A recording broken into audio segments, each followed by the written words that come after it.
pasaría si la ansiedad que te roba el sueño no fuera solamente un problema de nervios, de estrés o de pensamientos desordenados, sino una cadena invisible que se fue cerrando sobre tu alma poco a poco, sin que te dieras cuenta? Porque eso es lo que muchos no ven. Creen que la ansiedad empezó ayer, con una mala noticia, con una deuda, con una discusión, con un diagnóstico, pero no. En realidad empezó mucho antes, en silencios que nadie notó, en hábitos que parecían inocentes, en maneras de vivir que el mundo aplaude, pero que por dentro van vaciando el corazón. Y aquí está lo inquietante. Hay personas que llevan años llamando vida normal a una esclavitud que Cristo jamás quiso para ellas. Viven con el pecho apretado, con la mente acelerada, con el alma cansada y ya ni siquiera recuerdan lo que se siente despertar en paz. Pero eso no es casualidad y tampoco es el final de la historia. Hermanos míos, hoy quiero hablarles con toda seriedad, pero también con toda esperanza, porque lo que está destrozando la paz de millones de almas no es solamente una emoción incómoda, es una invasión, es un deterioro interior, es una batalla espiritual que muchos están peleando sin siquiera saber que están en guerra. La ansiedad se ha convertido en la enfermedad silenciosa de nuestro tiempo. Sí, pero no porque aparezca de la nada. Aparece cuando algo se desordena en lo profundo. Aparece cuando el alma pierde su centro. Aparece cuando dejamos entrar ciertas formas de pensar, de vivir y de reaccionar que poco a poco nos apartan de la paz que Cristo vino a traernos. Y lo más duro es que muchísimas personas rezan, van a misa, siguen adelante, sonríen por fuera, pero por dentro viven sitiadas por el miedo. Ahora bien, cuando hablo de maldiciones, no me refiero a supersticiones baratas, ni a cuentos oscuros, ni a buscar demonios detrás de cada problema, no. Hablo de algo mucho más cercano y por eso mismo más peligroso. Hablo de patrones que permitimos entrar. Hablo de decisiones repetidas. Hablo de mentiras que aceptamos hasta convertirlas en nuestra forma habitual de vivir. Esas son las cadenas, esas son las maldiciones. Y sí, suenan menos espectaculares que una historia de terror, pero destruyen mucho más. Porque una mentira espiritual bien instalada puede robarle a una persona la alegría durante décadas, puede arruinar matrimonios, puede secar la fe, puede convertir una vida entera en una supervivencia agotadora. Y sin embargo la mayoría no la detecta porque ya aprendió a vivir con ella. He pasado años viendo esto repetirse una y otra vez. Personas buenas, trabajadoras, creyentes, incluso devotas, completamente consumidas por una angustia que no logran explicar. Dicen, Padre, no sé qué me pasa, pero no puedo descansar. Dicen, todo está aparentemente bien, pero siento que algo me aplasta por dentro. Dicen, tengo miedo todo el tiempo y ni siquiera sé de qué. Y en casi todos los casos, cuando uno mira con atención, cuando uno escucha de verdad, cuando uno baja de la superficie al corazón del problema, aparecen las mismas cadenas. Distintas historias, sí. Distintas heridas, sí, pero la misma arquitectura interior del sufrimiento. Como si la ansiedad tuviera 4 puertas principales por donde entra el alma y se instala como dueña de la casa. Y aquí viene algo que quizá te incomode, pero necesito decirlo porque puede cambiarte la vida. Cristo no vino para que te acostumbres a vivir angustiado. No murió en la cruz para que aceptes el miedo como tu estado permanente. No resucitó para darte una paz decorativa, una frase bonita para poner en una imagen, mientras por dentro sigues hecho pedazos. No. Cuando Jesús dice, la paz les dejo, mi paz les doy, no está dando un saludo amable, está revelando una herencia. Está diciendo, esto es para ustedes. Y cuando añade, no se angustien ni se acobarden, no está sugiriendo algo opcional, está marcando el camino del discípulo. Pero claro, ahí está el problema. Muchos quieren la paz de Cristo sin arrancar primero aquello que está saboteando su alma. Por eso hoy no quiero darte solo consuelo, quiero darte luz, porque a veces una persona no se libera simplemente porque jamás le pusieron nombre a lo que la estaba destruyendo, y cuando por fin lo ve, cuando por fin entiende dónde está la raíz, empieza a recuperar el poder que había perdido. Eso es lo que quiero hacer contigo ahora, no entretenerte, no impresionarte. Quiero llevarte a un punto de honestidad brutal contigo mismo. Porque si detectas la cadena, puedes romperla. Si reconoces la mentira, puedes dejar de obedecerla. Si descubres la maldición que te ha tenido atado, puedes empezar a caminar hacia la libertad. Pero para eso necesitas escuchar, no solo con los oídos, sino con el alma abierta. La primera de estas maldiciones es más común de lo que imaginas. Y precisamente por eso pasa desapercibida. Es la maldición de vivir en el futuro mientras descuidas el presente. Parece inofensiva, incluso responsable. La gente la disfraza de prudencia, de madurez, de organización. Dice, solo estoy pensando en lo que puede pasar. Dice, solo quiero estar preparado.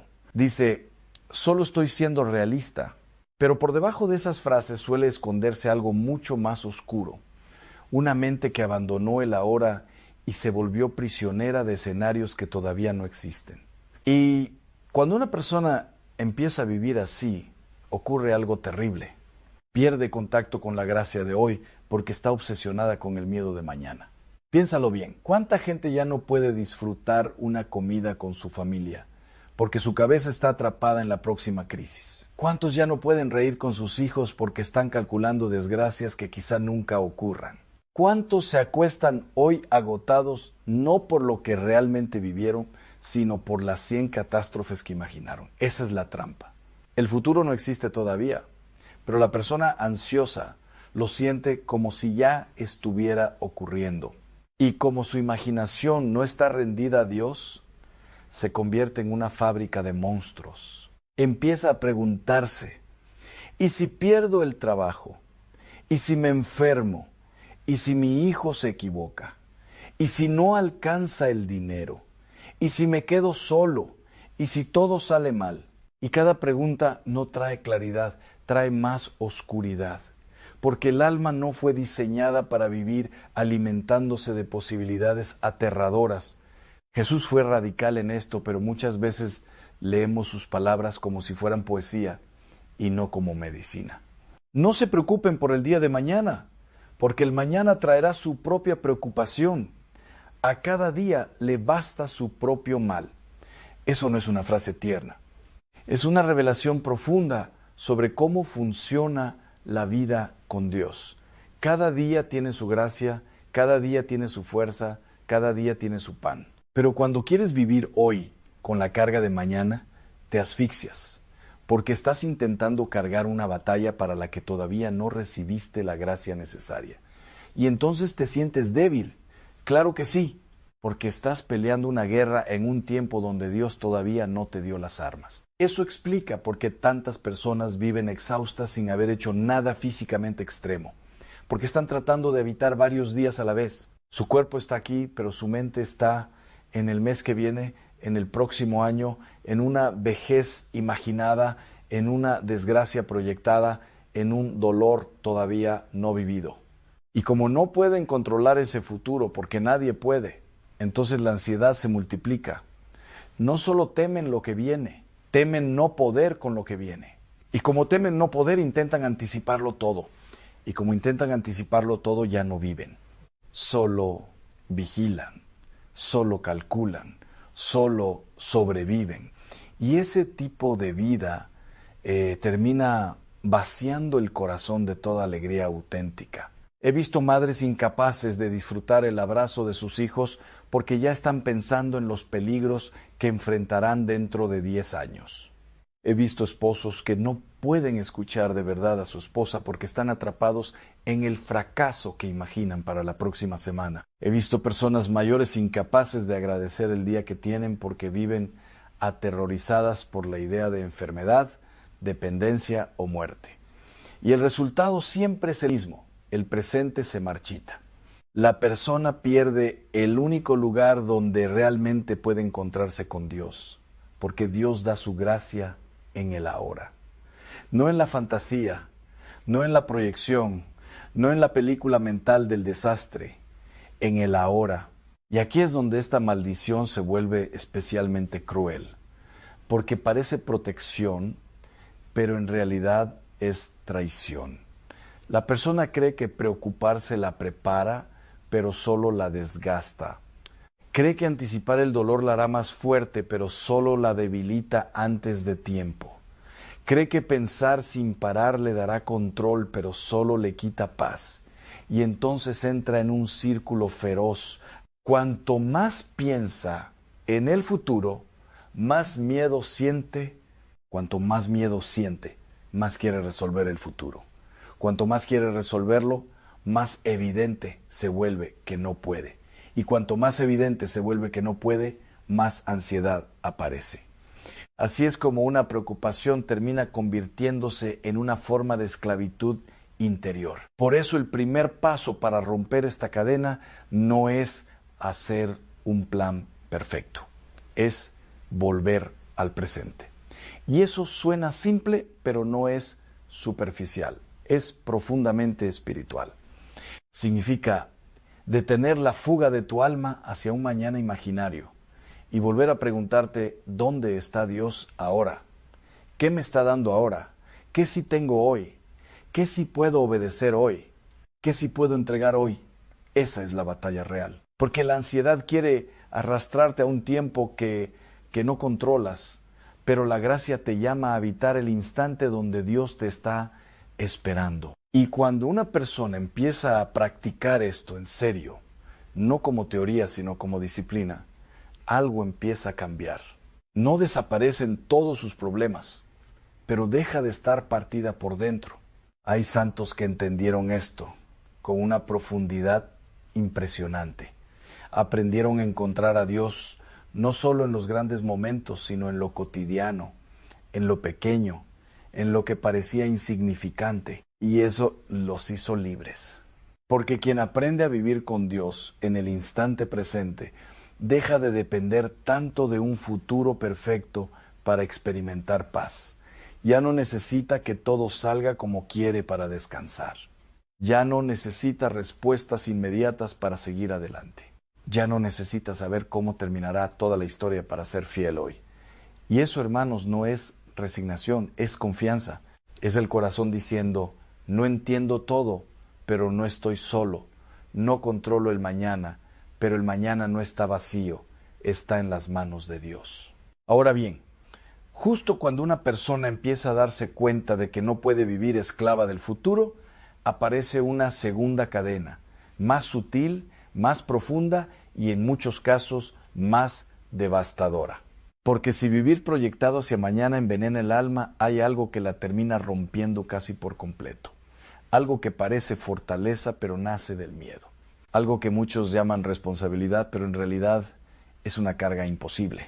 Y esta segunda maldición es precisamente la que hace que tantas personas colapsen por dentro mientras por fuera siguen intentando parecer fuertes. Es la obsesión por controlar lo incontrolable. Esta es una de las trampas favoritas de nuestro tiempo.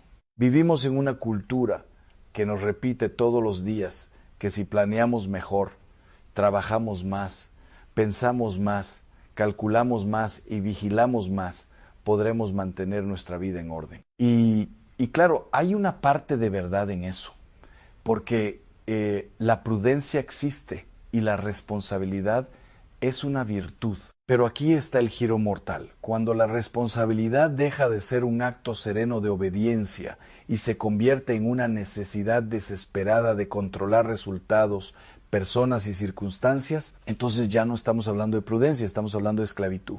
Porque querer hacerlo todo bien no es lo mismo que creer en secreto que todo depende de ti. Y ahí es donde empieza a crecer una ansiedad feroz. La persona quiere controlar la salud, el dinero, la reacción de los hijos, la fidelidad del cónyuge, el futuro de la familia, la imagen que da ante los demás, el comportamiento de todos, el clima emocional de cada conversación, el desenlace de cada problema. Y como nada de eso está realmente en sus manos, vive en un estado constante de tensión, no descansa, no delega, no entrega, no suelta, no todo le pesa porque todo lo interpreta como si fuera su responsabilidad absoluta. Y sin darse cuenta termina ocupando un lugar que no le corresponde. Quiere ser el sostén total de su mundo. Quiere garantizar lo que solo Dios puede sostener. Lo más agotador de esta maldición es que hace sentir a la persona indispensable y vulnerable al mismo tiempo. Se convence de que si no está encima de todo, todo se derrumba, pero a la vez vive aterrorizada porque en el fondo sabe que no puede con todo. Entonces revisa más, insiste más, presiona más, corrige más, interviene más, y cuanto más intenta controlar, más se deterioran sus relaciones, más se cansa su mente y más se intensifica su ansiedad. Porque el alma humana no fue diseñada para cargar el peso del universo. No fuiste creado para sostenerlo todo. No fuiste creado para ser Dios de tu casa, de tu trabajo, de tus hijos, de tu porvenir. Y sin embargo, muchísima gente vive exactamente así. He visto familias enteras romperse por esta dinámica. Personas que dicen amar profundamente a los suyos, pero que en nombre de ese amor terminan asfixiándolos. Padres que no pueden dejar que sus hijos fallen, aprendan o elijan. Esposos que necesitan supervisarlo todo. Madres que viven vigilando cada detalle hasta quedar agotadas y resentidas. Y cuanto más se les escapa la realidad, más aprietan. Pero la realidad no se deja domesticar del todo. Siempre hay una enfermedad inesperada, una decisión ajena, una crisis económica, un cambio brusco, una herida, una pérdida, una decepción. Y cuando eso ocurre, la persona controladora no solo sufre por el problema, sufre porque se derrumba la ilusión de omnipotencia en la que había apoyado su seguridad. Por eso esta segunda maldición no solo genera ansiedad, también produce enojo, rigidez, frustración constante y una tristeza silenciosa. Porque vivir así es vivir siempre en guardia, siempre alerta, siempre sosteniendo un peso que no termina nunca. Y lo peor es que muchas personas creen que si sueltan, se volverán irresponsables. Creen que confiar significa dejar de actuar. Creen que entregar significa abandonar. Pero no es así. La fe no anula la acción, la ordena, la purifica, la pone en su sitio. Tú haces lo que te toca, sí. Tú obedeces, trabajas, corriges, previenes, hablas, decides, sí, pero no te adjudicas el control de lo que pertenece a Dios. Porque cuando lo haces, ya no estás sirviendo con paz. Estás sobreviviendo con angustia. Y aquí está lo más fuerte. Muchas veces Dios permite precisamente que ciertas cosas se salgan de tu control para revelarte en qué has estado poniendo tu falsa seguridad. No siempre porque te esté castigando, sino porque quiere liberarte. Quiere mostrarte que tu paz no puede depender de tener todo resuelto. Quiere arrancarte de la fantasía de que si te esfuerzas lo suficiente, podrás blindarte contra todo sufrimiento. Quiere llevarte a una confianza más honda, más real, más humilde. Pero ese proceso duele, porque tocar el ídolo del control siempre duele. Y cuando ese ídolo cae, por un tiempo el alma siente vértigo. Se siente expuesta, se siente débil, se siente pequeña. Pero justamente ahí comienza la libertad. Porque el día que una persona admite con verdad, yo no controlo casi nada, ese día puede empezar a descansar de una manera nueva. No porque los problemas desaparezcan, sino porque deja de pelear una batalla que jamás iba a ganar. Y entonces, por primera vez en mucho tiempo, puede enfocar su energía en lo único que sí le corresponde: su respuesta, su obediencia, su actitud, su fidelidad en el presente. Puede dejar de intentar dominar el resultado y empezar a vivir desde la confianza. Pero claro, aquí es donde la ansiedad se resiste, porque si logras soltarte del futuro, inmediatamente intentará convencerte de que al menos debes dominar el presente a la perfección. Y cuando eso no funcione, te empujará hacia otra trampa aún más venenosa. Porque una vez que la persona descubre que no puede controlar su vida como quisiera, suele mirar alrededor buscando una explicación y casi siempre termina encontrándola en los demás. Empieza a pensar que otros sí pudieron, que otros sí supieron hacerlo, que otros sí tienen la paz, la familia, el éxito, la belleza, la vida que a ella le falta. Y ahí, casi sin notarlo, entra en una tercera maldición que roba el gozo de una manera brutal. Una maldición tan común, tan normalizada y tan silenciosa que hoy está devorando a millones de personas mientras desplazan el dedo por una pantalla, sonríen por fuera y se desprecian por dentro. Y esa maldición es la comparación constante con los demás.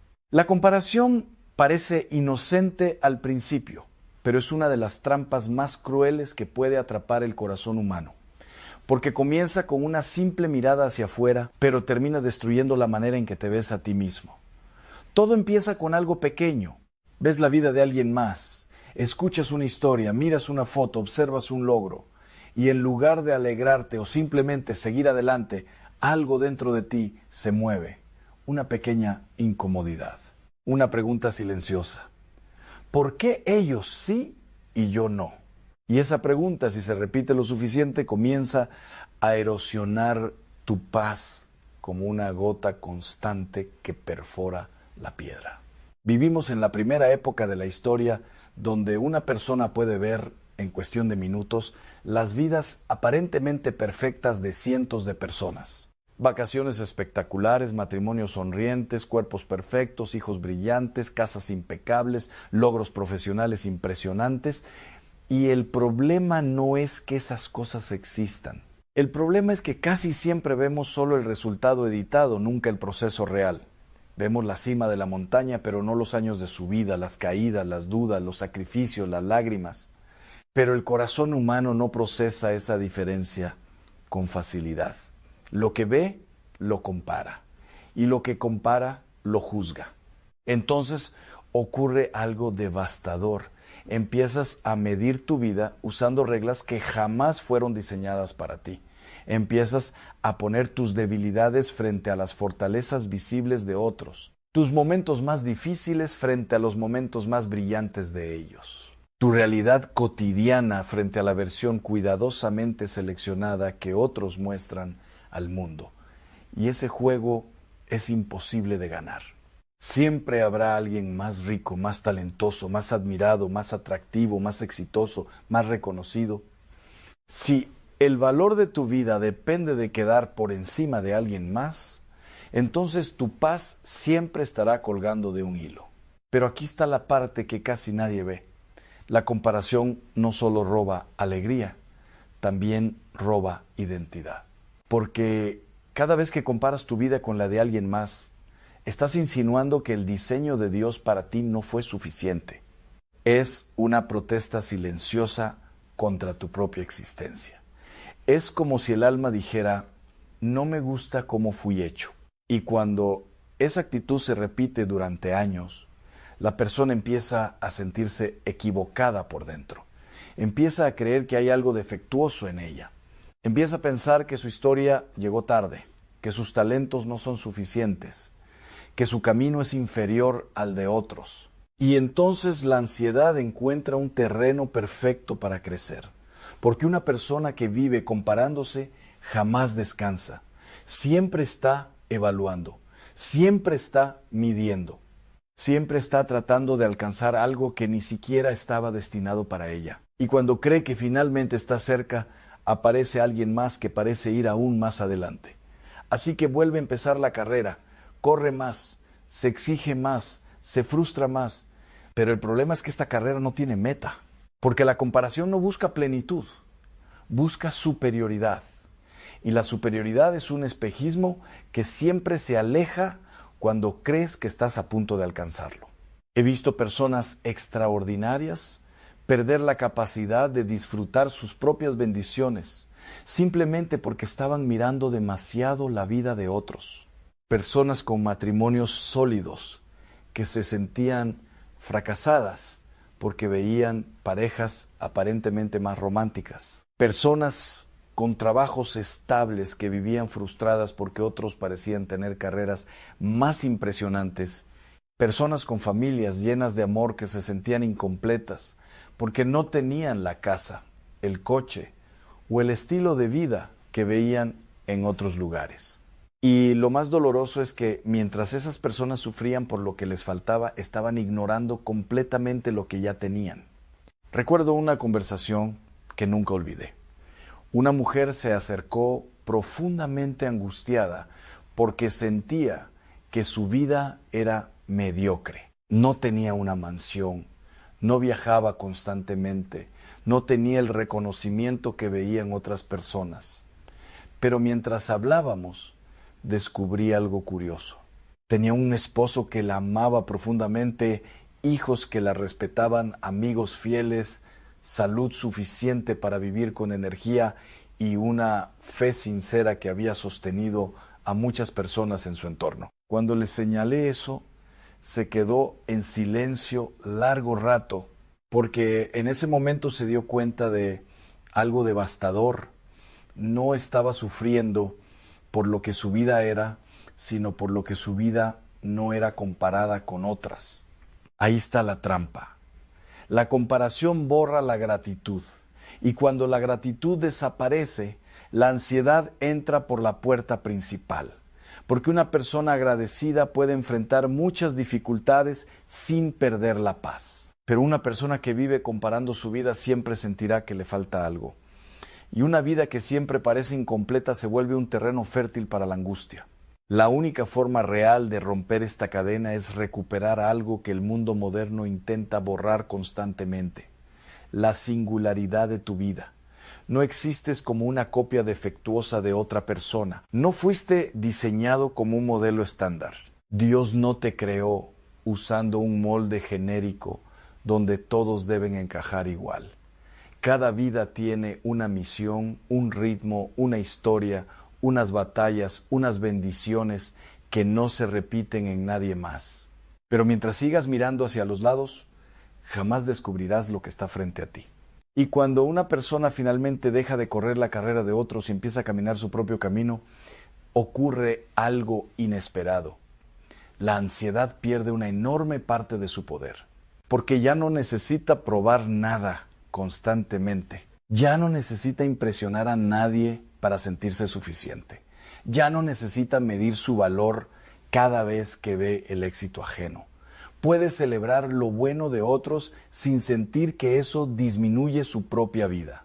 Pero incluso cuando alguien logra liberarse del futuro imaginario, del control obsesivo y de la comparación constante, aún queda una cadena que puede mantener el alma atrapada durante décadas. Una cadena que vive mirando hacia atrás en lugar de mirar hacia adelante.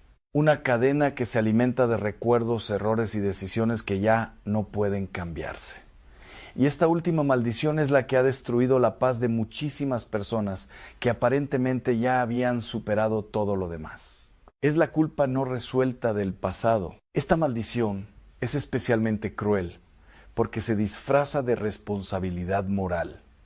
La persona cree que mantener viva la culpa es una señal de humildad. Cree que recordarse constantemente su error demuestra que realmente se arrepiente. Cree que castigarse interiormente es una forma de pagar lo que hizo. Pero con el tiempo esa actitud deja de ser arrepentimiento y se convierte en prisión. La persona se despierta cada mañana con un peso que parece imposible de quitar. Una voz interna que repite sin descanso: fallaste, arruinaste todo, ya es tarde, no mereces paz. Y cuando esa voz se repite durante años, algo terrible ocurre.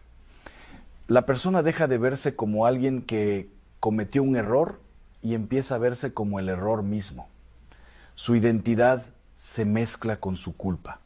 Su historia se vuelve una sentencia. Y la ansiedad se instala porque el alma vive atrapada entre lo que ya pasó y lo que teme que nunca podrá reparar. He escuchado historias desgarradoras en el confesionario. Padres que no pueden perdonarse haber sido duros con sus hijos cuando eran pequeños. Mujeres que cargan durante décadas el peso de decisiones que tomaron en momentos de desesperación. Hombres que nunca superaron un fracaso que ocurrió hace 20 o 30 años. Personas que cambiaron sus vidas, que se arrepintieron sinceramente, que pidieron perdón, pero que aún así siguen viviendo como si su pasado tuviera el derecho permanente de acusarlos. Pero aquí aparece una verdad que puede cambiarlo todo. La culpa saludable tiene un propósito: llevarnos al arrepentimiento y a la conversión. Pero una vez que eso ocurre, su trabajo terminó. Cuando una persona reconoce su pecado, lo confiesa y recibe el perdón de Dios, la culpa ya no debería gobernar su vida.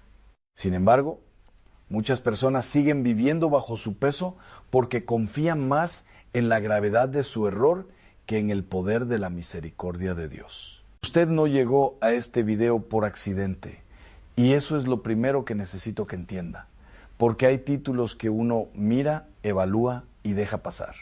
Pero hay otros que parecen mirar de vuelta como si no se conformaran con llamar su atención y vinieran a buscarlo directamente al lugar donde uno guarda lo que no ha querido revisar en años. Y este título es uno de esos, porque tal vez usted pensó que iba a escuchar una reflexión más de Cuaresma, algo piadoso, algo tranquilo, algo que le confirmara que ha hecho lo correcto toda la vida, pero no.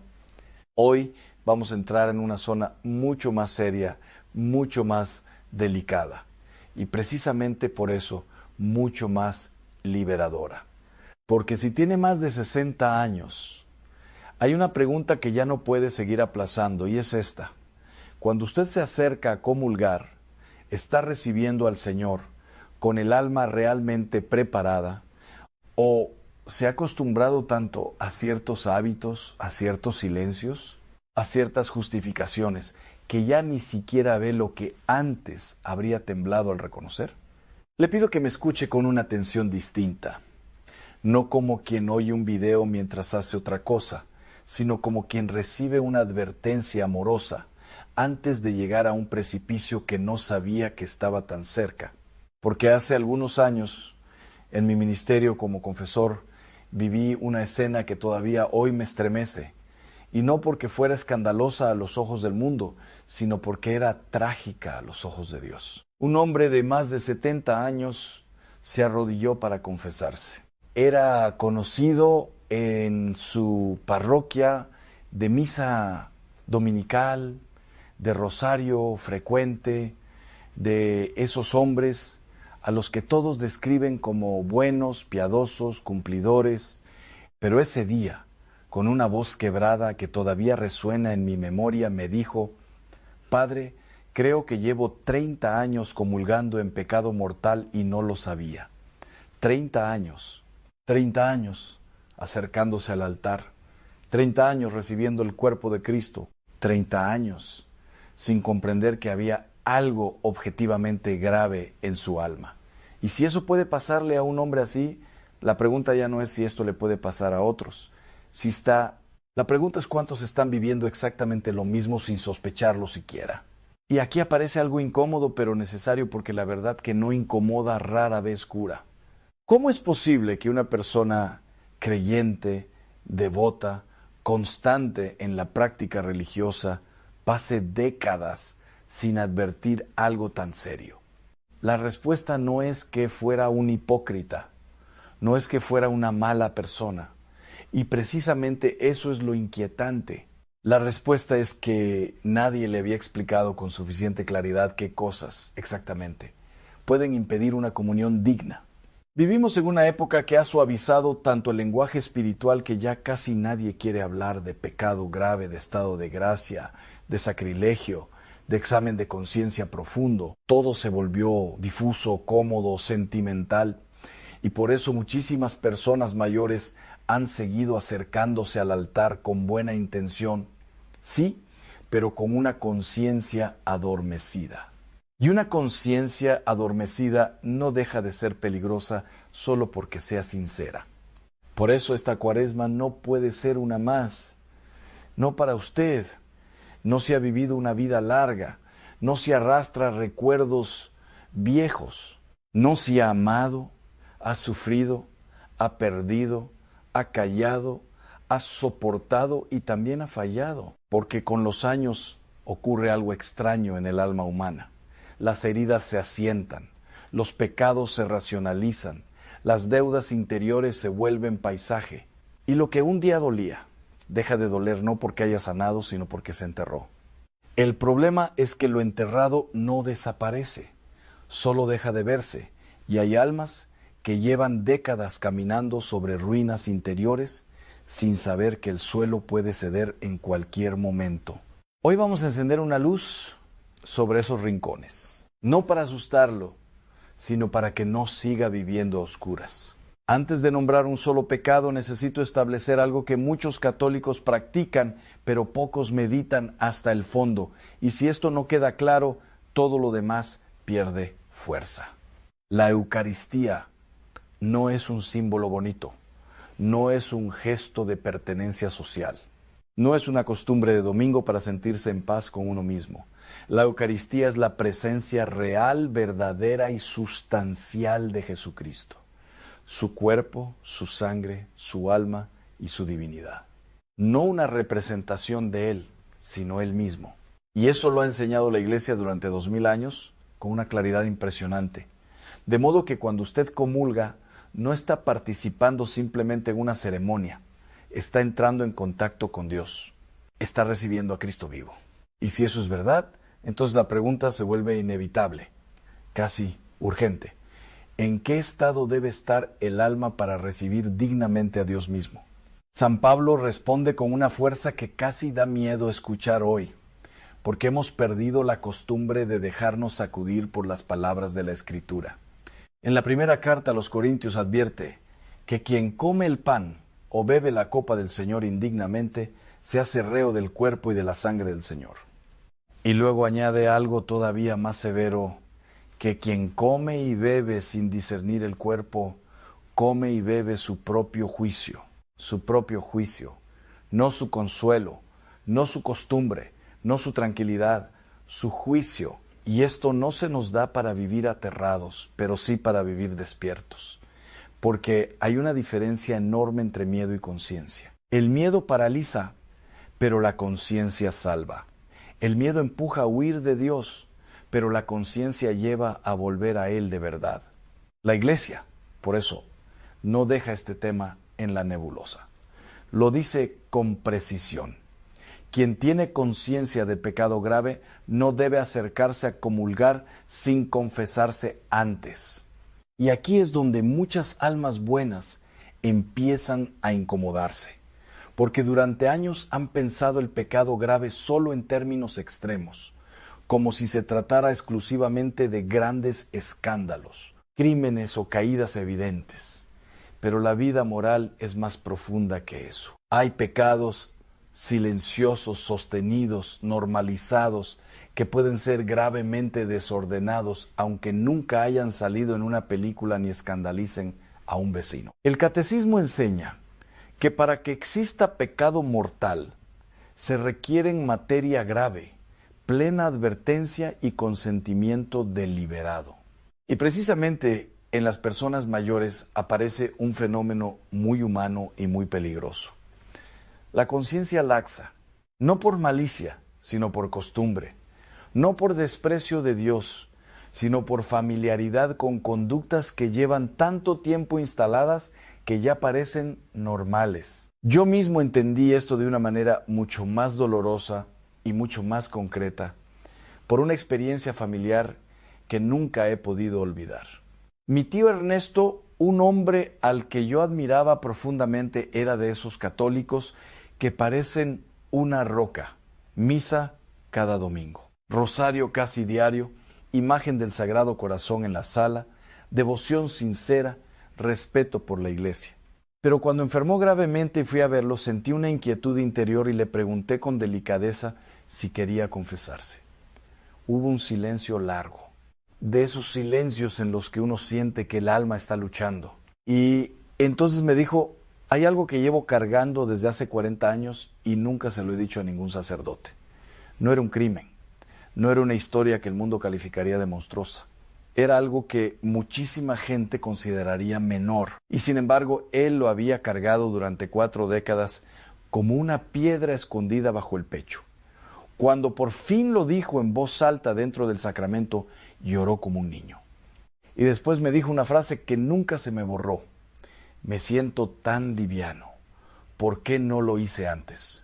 Esa pregunta, precisamente esa pregunta, es la que quiero dejar suspendida ahora sobre este video, porque no estamos hablando solo del pasado de mi tío Ernesto, estamos hablando quizá del suyo. ¿Qué está cargando usted que nunca terminó de poner delante de Dios como debía? ¿Qué asunto lleva años enterrando bajo la frase ya pasó, ya no importa, Dios sabe, yo no quise hacer mal, eso fue hace mucho? Porque el tiempo no absuelve por sí solo. El olvido no sana automáticamente. Y la costumbre no convierte en bueno lo que nunca dejó de ir el alma. Por eso lo que viene ahora no es una acusación, sino una linterna. Una linterna para mirar donde hace años usted no mira. Y créame, a veces un alma no necesita más discursos, necesita una luz precisa. El primer pecado grave que muchas personas mayores deben examinar antes de comulgar esta Cuaresma es uno que casi nunca se presenta como pecado. Se presenta como dignidad, como prudencia, como protección, incluso como justicia. Pero muchas veces, debajo de esos nombres respetables, lo que hay es rencor. Un rencor antiguo, consolidado, casi estructural. Hay personas que llevan 10, 20, 30 años sin hablar con un hijo, con una hermana, con un vecino, con un cuñado. Y cuando uno les pregunta qué pasó, la respuesta suele sonar serena, incluso razonable. Yo no le deseo mal, pero no quiero saber nada de esa persona. Y ahí está justamente el problema. Porque el alma puede aprender a hablar de su dureza con un tono tan educado que hasta ella misma deja de oír la gravedad de lo que está diciendo. El odio habitual no siempre grita. Muchas veces simplemente se enfría. Se vuelve una forma permanente de clausura interior. Y no, perdonar no significa fingir que no hubo herida. No significa volver a exponerse a quien hizo daño. No significa reconciliación automática ni cercanía obligatoria. Hay situaciones en las que la prudencia exige distancia. Hay heridas que necesitan límites claros. Pero una cosa es poner un límite y otra muy distinta es instalarse en una frialdad interior que desea, aunque sea en secreto, que al otro no le vaya bien, que no encuentre paz, que sienta un poco de lo que uno sintió. Eso ya no es prudencia. Eso es una forma de odio alimentado con paciencia. Y la Escritura usa palabras durísimas para esto. San Juan dice que quien odia a su hermano es un homicida. ¿Por qué tan fuerte? Porque el odio, aunque no mate el cuerpo, mata algo en el vínculo querido por Dios. Mata la caridad, mata la posibilidad interior de bendecir, mata esa semejanza con Cristo que se mostró precisamente cuando perdonó desde la herida. Entonces, la pregunta no es pequeña y no puede despacharse rápido. ¿Hay alguien cuyo nombre todavía le aprieta el pecho? ¿Hay alguien cuya desgracia, si ocurriera, le produciría una satisfacción secreta? ¿Hay alguien por quien usted no puede orar sinceramente sin que algo dentro se resista con fuerza? Si es así, no lo disfrace, no lo embellezca, no lo explique demasiado deprisa, llévelo a confesión.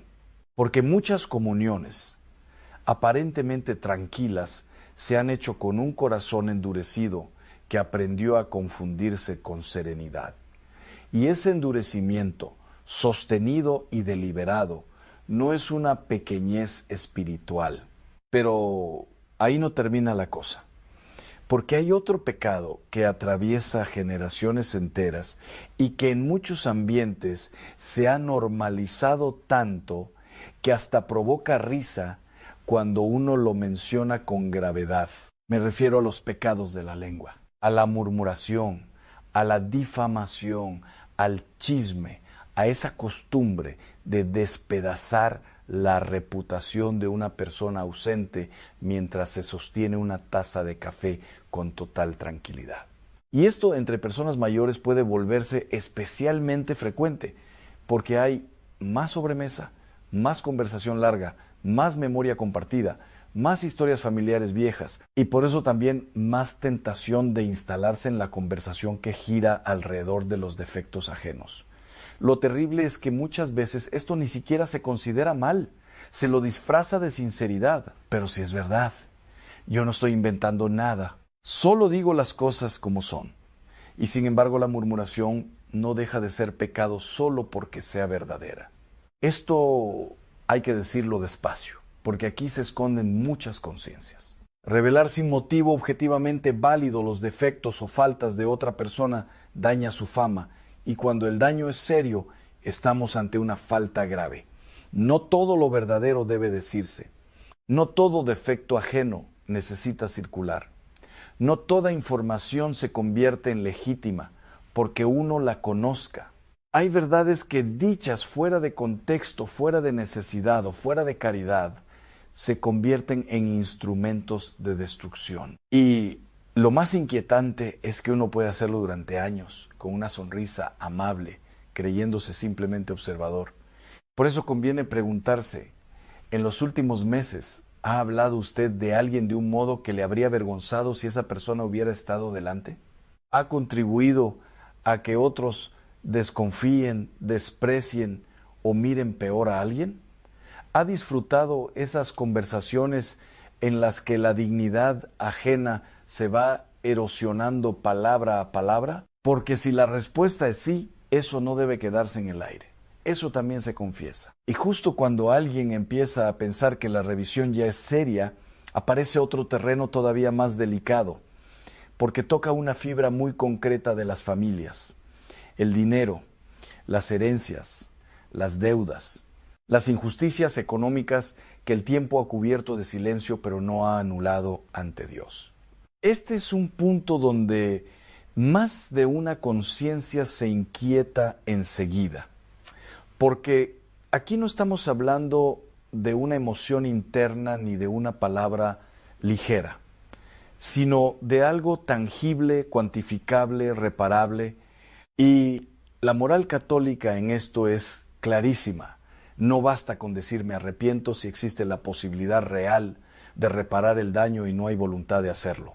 Una herencia manipulada, un dinero prestado que nunca se devolvió, un familiar engañado en un negocio, un trabajador al que no se le pagó con justicia, una firma dada con mala intención, una deuda moral borrada de la memoria porque era más cómodo dejarla enterrada. Todo eso no desaparece porque hayan pasado 20 o 40 años.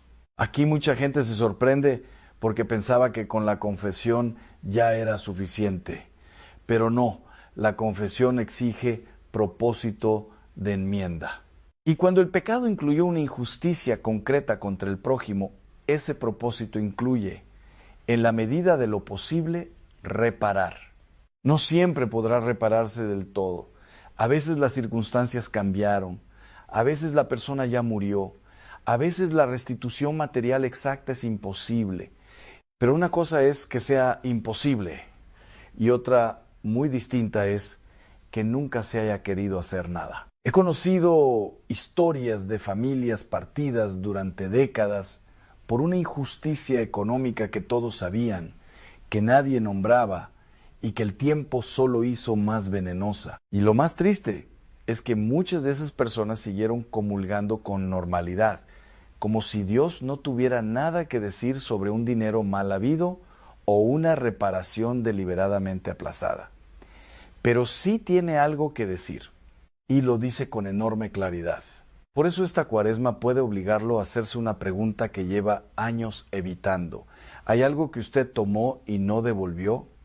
¿Hay alguien a quien dañó económicamente y jamás intentó reparar? ¿Hay una deuda material o moral que ha preferido llamar pasado para no tocarla? Si la hay, no retrase más ese examen, porque a veces el alma no encuentra paz en la oración, no porque Dios esté lejos, sino porque hay justicia pendiente que uno quiere saltarse por el camino corto. Y Dios es misericordioso, sí, infinitamente misericordioso, pero jamás a costa de vaciar de sentido la verdad. Ahora bien, después del dinero, viene un dolor todavía más hondo, porque toca no lo que uno hizo con bienes materiales, sino lo que hizo o dejó de hacer con las almas que se le confiaron. Y aquí entramos en algo que pesa especialmente sobre padres y abuelos. La omisión religiosa en la familia, porque no basta con decir yo creí a mi manera, si al mismo tiempo se dejó a los hijos crecer sin ninguna formación en la fe, sin catequesis, sin oración, sin ejemplo, sin lenguaje religioso real. Muchos padres no alejaron a sus hijos de Dios por una rebelión abierta, sino por comodidad, por tibieza, por miedo a imponer, por no discutir con el cónyuge, por dejar que el tiempo decidiera. Y el tiempo, cuando nadie lo guía, rara vez conduce por sí solo a Dios. Esto duele especialmente en la vejez, porque muchos padres y abuelos sufren al ver a hijos y nietos lejos de la fe. Lo sufren de verdad, lo lloran en silencio, lo ofrecen en rosarios. Pero a veces ese dolor convive con una pregunta que nunca se atrevieron a hacerse del todo. ¿Tuve yo parte en esto? No siempre, desde luego. Cada persona es libre, cada alma responde a su propia historia, pero a veces sí hubo responsabilidad real. A veces faltó educación religiosa, a veces sobró incoherencia, a veces se dio un testimonio tibio, puramente exterior, donde la fe parecía una formalidad social más que una entrega viva a Dios. Y los hijos aprenden menos de lo que uno les dice que de lo que uno les muestra. Por eso este examen es duro, pero necesario. No para que usted se hunda en culpa estéril, sino para que nombre ante Dios aquello que quizá nunca nombró con honestidad. Y justo cuando uno cree que ya ha tocado suficientes zonas sensibles, aparece una más. Y esta es particularmente engañosa porque suele disfrazarse de amor. Pero no todo lo que nace del afecto está espiritualmente ordenado. Hay una forma de desorden interior que muchas personas mayores han cultivado sin saberlo, y que tiene un nombre tan antiguo como incómodo, idolatría. No de imágenes paganas ni de altares extraños, sino de hijos, de familia, de salud, de dinero, de reputación. Cuando algo o alguien ocupa el lugar que solo le pertenece a Dios, estamos ante una forma real de idolatría. Y aquí el problema no es amar demasiado, sino absolutizar lo amado. Convertirlo en la fuente última de seguridad, de sentido, de paz, de identidad. Esperar de una criatura lo que solo el Creador puede dar. Esto se nota de formas muy concretas en la madre o el padre que vive interiormente consumido no por amor sano, sino por control. En el corazón que no sabe soltar a un hijo adulto, en la manipulación emocional que se presenta como preocupación, en la incapacidad de aceptar decisiones ajenas porque en el fondo se había depositado en esa persona una esperanza total, en la angustia permanente cuando la familia no responde como uno soñó, en el resentimiento cuando los hijos eligen caminos propios. Y entonces surge una pregunta brutal pero reveladora. Si Dios le pidiera hoy que entregara del todo a las personas que más ama y confiara en su voluntad sobre ellas, ¿podría hacerlo? Porque a veces el alma no está inquieta por exceso de amor, sino por un amor desordenado que desplazó a Dios del centro sin darse cuenta. Voy a detenerme aquí, porque lo que sigue entra en un terreno todavía más profundo y más doloroso, un terreno donde ya no se trata solo de lo que usted ha cargado dentro o de lo que hizo en privado, sino del efecto que su vida pudo tener sobre la fe de otros. Y cuando uno entra ahí, muchas historias cambian de color de golpe, porque hay pecados que hieren el alma propia, pero hay otros que además dejan a su paso un rastro invisible en quienes miraban, aprendían, imitaban y confiaban. Y cuando lleguemos a ese punto, quizás entienda por qué algunas cosas que parecía que Dios ya no le estaba pidiendo revisar, en realidad eran las más urgentes de todas. Por eso no cierre todavía esta puerta interior. Porque lo más silencioso apenas está empezando a hablar, porque hay pecados que no terminan en usted. Y eso es lo que vuelve este siguiente paso tan serio, tan doloroso y tan necesario. Hay faltas que no solo hirieron su alma, sino que dejaron una grieta en la fe de otros. A veces fueron sus hijos, a veces sus nietos, a veces su esposo, su esposa, o alguien que lo miraba como ejemplo. Y aquí aparece un pecado del que casi nadie quiere hablar, porque obliga a mirar no solo lo que uno hizo, sino lo que provocó, el escándalo.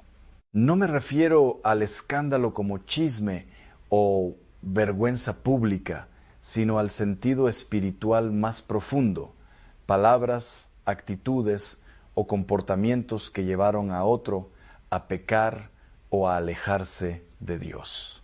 Un padre que ridiculizó la iglesia delante de sus hijos. Una madre que mostró una fe solo de apariencias. Un abuelo que iba a misa, pero en casa vivía con dureza, resentimiento o doble moral. Todo eso enseña, todo eso forma, y a veces forma para la distancia, no para la fe. Por eso la pregunta duele, pero debe hacerse. ¿Hubo alguien que se alejó de Dios y en cuya herida espiritual usted tuvo alguna parte, no para aplastarse con culpa, sino para dejar de huir de la verdad? Y cuando una persona se atreve a mirar eso de frente, descubre algo todavía más íntimo, porque no solo existen deudas con el prójimo, también existen deudas con Dios mismo. Me refiero a esas promesas que usted hizo en un momento de desesperación y nunca cumplió. Tal vez fue en una enfermedad, tal vez en una crisis económica, tal vez cuando un hijo estaba en peligro. Usted prometió algo con el corazón temblando, cambiar, peregrinar, dejar un pecado, comenzar una vida nueva, pero pasó la tormenta, volvió la rutina y la promesa quedó enterrada. El problema es que delante de Dios las palabras no son humo. Lo que se promete en serio tiene peso. Y muchas personas mayores viven con una inquietud interior que no saben explicar, porque en el fondo de su conciencia sigue viva una promesa incumplida. No todas obligan del mismo modo, es cierto, pero sí exigen ser revisadas. A veces podrán cumplirse todavía, a veces deberán hablarse con un sacerdote para discernir cómo repararlas, pero lo que no puede hacerse es seguir viviendo como si nunca hubieran existido. Y justo ahí llegamos a uno de los pecados más silenciosos de todos, precisamente porque no escandaliza a nadie: la tibieza espiritual, la asedia, esa frialdad del alma que ya no rechaza a Dios, pero tampoco lo busca de verdad. Usted sigue yendo a misa, sigue rezando algunas oraciones, conserva hábitos religiosos, pero por dentro algo se apagó. La fe dejó de ser fuego y se convirtió en costumbre. La oración dejó de ser encuentro y pasó a ser repetición.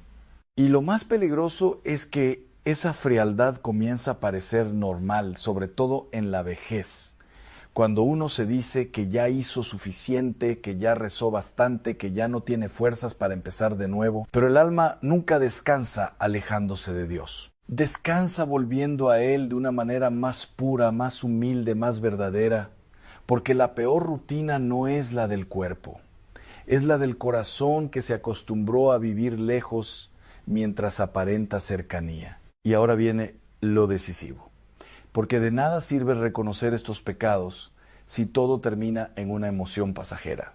El diagnóstico no basta, hace falta la cura, y la Iglesia ha custodiado esa cura durante 2000 años con un nombre concreto: la confesión. Pero aquí necesito decirle algo que puede cambiarle la vida espiritual. Tal vez usted no necesite solo una confesión ordinaria, tal vez necesite una confesión general, una revisión profunda de un tramo amplio de su vida, o incluso de toda su vida. especialmente si sospecha que hubo años de confesiones mal hechas, pecados graves callados, faltas minimizadas o comuniones recibidas sin verdadero estado de gracia. No se trata de dramatizar, se trata de sanar de raíz, porque una confesión general bien hecha no es una carga, es una liberación. Es el momento en que el alma deja de administrar rincones cerrados y abre toda la casa para que entre la luz. ¿Cómo empezar? Primero, en silencio, antes de recordar, antes de escribir, antes de hablar con nadie. Póngase delante de Dios y pida luz. Dígale: Señor, muéstrame lo que necesito ver. Dame valentía para recordar lo que he evitado. No me dejes esconderme de mí mismo. Después mire su vida por etapas, su infancia, su juventud, sus años de matrimonio o trabajo, las décadas de decisiones, heridas, pecados, promesas, omisiones, apegos y resentimientos. No necesita fechas exactas. Dios no espera un archivo perfecto, espera honestidad. Pregúntese con sencillez: ¿qué hice contra Dios? ¿Qué hice contra otros? ¿Qué oculté? ¿Qué justifiqué demasiado tiempo? ¿Qué peso sigo arrastrando como si ya no existiera? Luego, escríbalo. Sí, escríbalo, porque lo que uno pone en palabras deja de flotar en la niebla, se vuelve concreto. Y cuando se vuelve concreto, ya puede llevarse al sacramento. Después, busque un sacerdote con tiempo. No improvise esto 2 minutos antes de misa. Pida una cita. Explique que necesita hacer una revisión profunda de su vida. Y cuando llegue la vergüenza, recuerde algo esencial. Esa vergüenza es muchas veces la última cadena que impide la libertad, porque lo que se calla sigue mandando, lo que se confiesa empieza a morir. Y en el confesionario no se encuentra primero con un hombre, sino con la misericordia de Cristo actuando a través de un hombre. Por eso no tenga miedo de llegar cansado, confundido o avergonzado. Lo único verdaderamente peligroso sería seguir posponiéndolo. Quiero terminar hablándole al corazón. La Cuaresma no es un castigo para hacerlo sentir peor. Es una puerta, una oportunidad, un desierto donde Dios quiere hablarle sin ruido y sin disfraces. Y si usted tiene más de 60 años, sabe mejor que nadie que no conviene seguir dejando para mañana lo único que puede darle paz verdadera. No es tarde. Mientras el alma vive, no es tarde. Mientras usted respire, la misericordia sigue disponible. Así que no deje este momento pasar como un video más. Haga algo concreto esta semana. Busque un confesor.